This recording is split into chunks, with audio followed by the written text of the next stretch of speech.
Yellow class, this half term we're thinking about geography and we are going to be learning about a country called Rwanda. As I've said on our video, a lady is helping us and she has been to Rwanda. She's sent us a lovely PowerPoint and she has recorded herself talking on it. Unfortunately, if you haven't got PowerPoint, it may not work. So I'm going to film me going through the PowerPoint and we're going to be listening to Sue as we're going through, just so that you can have a chance to listen to this if you're at home, okay? So this is Sue here and she's just going to introduce herself.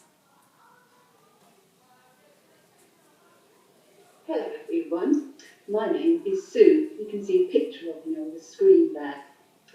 I've got one of the best jobs in the whole world. I look after children and teachers in lots and lots of schools like yours. I help with things like worship and your school Christian values.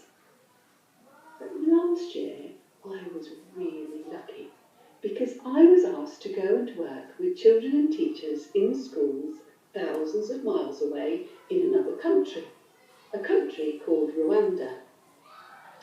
I've heard that you're going to be learning quite a lot about Rwanda over the next few weeks, and I think that I can help with that.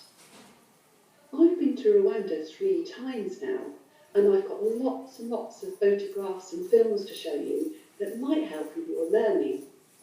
I'll also show you over the next few weeks a few things that I brought back from Rwanda, some Rwandan toys, for example. I love Rwanda. In fact, it's one of my favourite places now, and I can't wait to tell you all about it.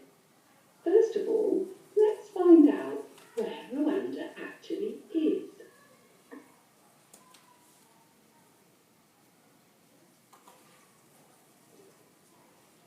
Have a look at the map here. It shows all the countries in the world. I've put an orange circle around the United Kingdom where we live. Look how tiny it is compared to all the other countries. Can you see a massive bit of land in the middle of the map? I wonder if you know its name. Some people say that it looks like a giant pear because it's kind of pear-shaped if you look carefully. That is the continent of Africa, and it's huge. Africa is made up of lots of different countries, all on one enormous piece of land. If you look carefully, you can see little blue lines that separate the countries on the map. Can you spot Rwanda right in the middle? I've marked it for you by the red circle.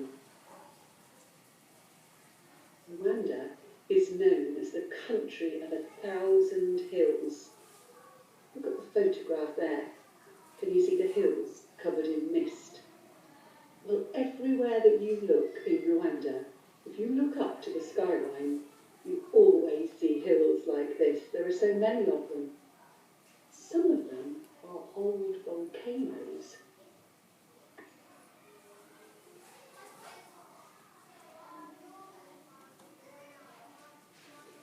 Do you remember me saying that I've visited Rwanda now a few times? I wonder if you can think how I got there. It's certainly too far to walk, or to go on a bike, or to drive. Remember that picture of the map? I've got to get across water. I expect you can see in the photograph there how I actually got to Rwanda. You have to go on an aeroplane because Rwanda is around 6,000 miles away from where we live, here in Hampshire. You can see in one of the photographs there, me coming down in the aeroplane and seeing Rwanda for the very first time. If you look at the top of the photograph, you can see the plane's wing there. And that was us coming down into the misty hills of Rwanda. And in the other picture, you can see my suitcases there at the airport. There was quite a lot of toys that I took with me. Those toys belong to children in schools just like yours. They're their school bears and things that I promised I would take with me. And just after that picture was taken, I had to put those in my suitcase as I went through the security barriers in the departures part of the airport. It It takes a very long time to fly 6,000 miles.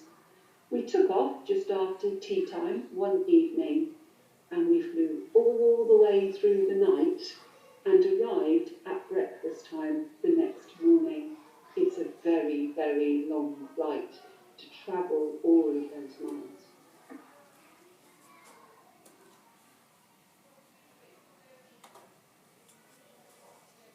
Rwanda is a very small country, but it's got a very big population. That means that there's lots of people living there. In fact, many families have 7 or 8 children in them. There are some very rich parts of Rwanda. Look at the picture there of the lake and those beautiful houses around it.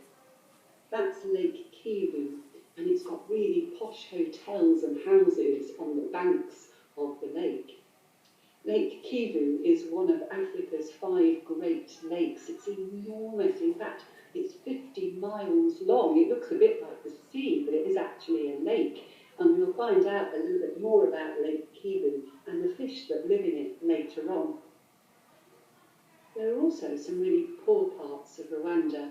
Have a look at the houses in the other photograph there. They're very different, aren't they? In these poor parts of Rwanda, there are lots of people that live in these kind of tin shacks that are like little tiny houses, maybe of 1 or 2 rooms, where they sleep and eat and play. Lots of children live in houses like this. They may have no school to go to nearby, and there are lots of people who don't have any access to doctors or nurses or good medical care.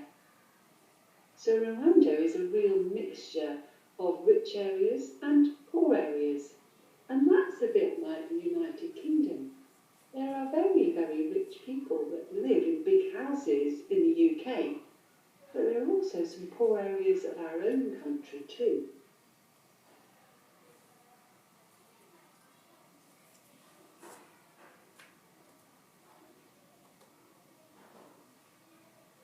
Of really large cities in Rwanda, and on the right hand side there you can see a picture.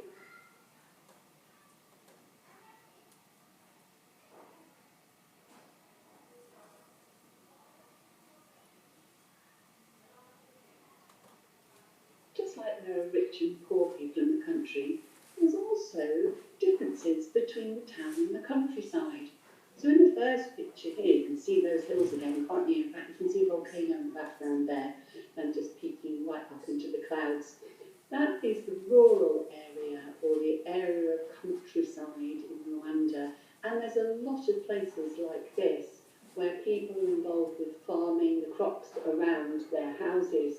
You can see some of the houses there scattered amongst the hillside.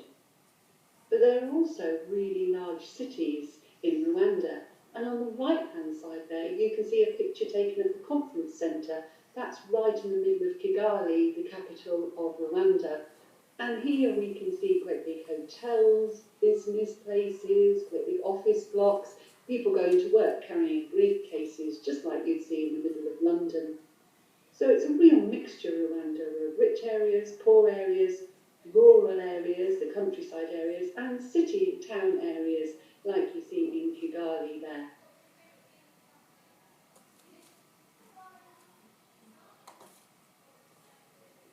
As well as being known as the country of 1,000 hills, Rwanda is also known for something else. It's known as the cleanest country in Africa. And if you walk down the road, you hardly see any rubbish on the floor at all. Rwandans are really proud of their country, and they take really good care of it. In fact, one Saturday, the last Saturday of every month, everyone in the country, that's mums, dads, aunts, uncles, teachers, doctors, children, people that work in the shops, don't actually go to work. They all come out on that Saturday and they clean up the area of the street in front of their home. Everybody does it. You can see people doing it here. There's a man there who's taken his sheet out, sort of made a bag for himself, and he's collecting the litter off the street there. And the lady in the other picture is using twigs that she's made into a brush, and she's sweeping outside a place where she would normally go to work. This clean-up every month is known as umaganda. That's the African word for it. You can see it written at the top of the slide there because it's a tricky word to say, umaganda. Nothing like that happens in the United Kingdom, does it? We might do litter picks every now and then on the beach or in the street or in a forest, but we don't do that every single month. Imagine how clean the United Kingdom could be if we just did that.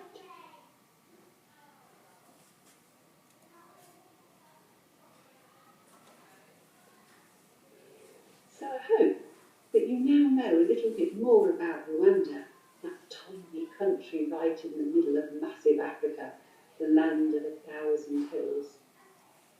Over the next few weeks, we're going to be learning about the food, schools, weather, and the lives of the people who live in that tiny country, where they shop. What are their schools like? What do they eat? And what's the same between our country and the country of Rwanda? Well, come and see Rwanda with me over the next few weeks, and we'll learn all about this amazing country. Right, thank you for watching, and I'll put this video up on my YouTube channel so that you can watch it in case you can't get the PowerPoint to work. Take care, see you later.